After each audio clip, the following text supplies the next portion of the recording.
2008도 1만 1017 판결은 게임머니를 현금으로 바꾸는 행위를 처벌할 때 법이 얼마나 명확해야 하는지, 또 시행령으로 정한 내용을 과거 행위에까지 적용할 수 있는지가 문제된 사건이다.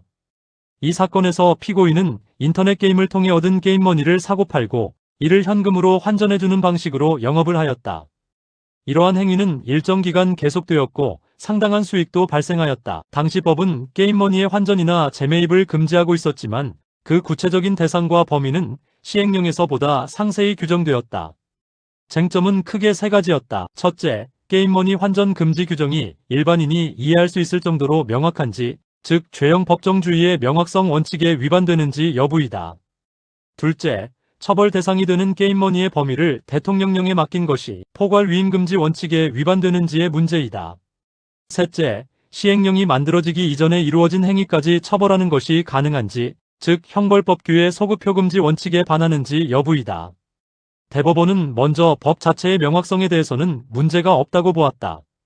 법의 목적과 전체 구조를 보면 게임을 통해 얻은 결과물을 돈으로 바꾸거나 이를 알선하는 행위가 금지된다는 점은 일반인도 충분히 이해할 수 있다고 판단한 것이다. 또한 대통령령에 위임한 부분에 대해서도 현대 사회의 기술적 변화와 복잡성을 고려할 때 모든 내용을 법률에 직접 규정하는 것은 어렵기 때문에 일정 범위 내에서 위임하는 것은 허용된다고 보았다.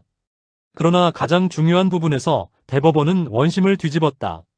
시행령이 구체적으로 게임머니의 범위를 정한 것은 그 시행일 이후부터 효력이 발생하는 것이므로 그 이전에 이루어진 환전 행위까지 처벌하는 것은 허용될 수 없다고 본 것이다.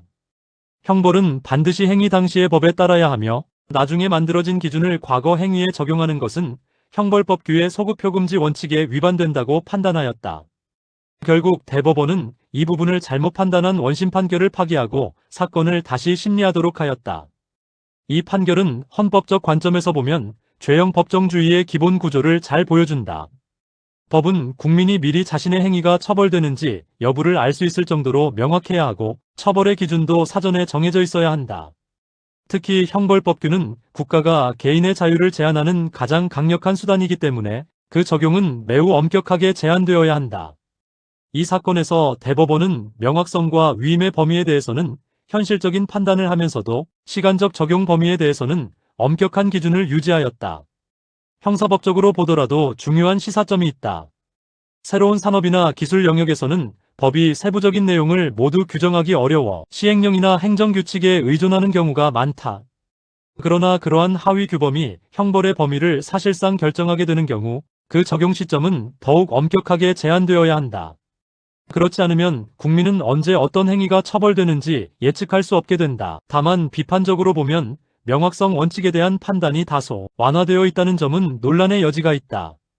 게임머니와 같은 새로운 개념은 일반인이 그 법적 성격을 정확히 이해하기 어려울 수 있고 특히 합법적인 게임 이용과 불법적인 환전 행위의 경계가 모호한 경우도 있다. 그럼에도 불구하고 법이 충분히 명확하다고 본 것은 형벌법규 해석에 있어서 다소 국가 친화적인 태도라는 비판이 가능하다. 결국 이 판례는 변화하는 기술, 환경 속에서도 형사법의 기본 원칙은 유지되어야 한다는 점을 보여준다. 법이 완벽하게 상세할 수는 없지만 적어도 언제부터 처벌되는지에 대해서는 명확해야 하고 사후적으로 불리한 기준을 적용하는 것은 허용되지 않는다는 점을 분명히 한 판결이라고 할 수 있다.